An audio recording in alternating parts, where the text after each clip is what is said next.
Hello guys, welcome back to our channel RG digital alliance. तो हमने एक customer को उनका ड्रीम पीस से बिल करके दिया जो उनको रिक्वायरमेंट की हो, उनको जो चाहिए था वो।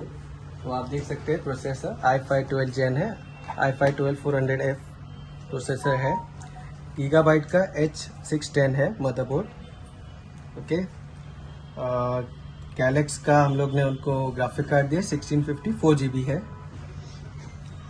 क्रूशियल का SSD है 500 GB NVMe 3.0 और रैम उनका रैम है 8 GB 2 डाला है, 8 GB का रैम है XPG का। पावर सप्लाई उन्होंने 550 का मांगा था तो हम लोग ने 550 डीप कूल का दिया। ओके, और ये लाइव टेक का उनको RGB कीबोर्ड चाहिए था, कॉम्बो है RGB माउस का। ओके, कैबिनेट जो आपको चाहिए हम वो भी दे सकते हैं, उनका रिक्वायरमेंट था वो हिसाब से हम लोग ने कैबिनेट दिया है। आप अच्छे में ले सकते हैं, हमारे पास कैबिनेट का अच्छा कलेक्शन है।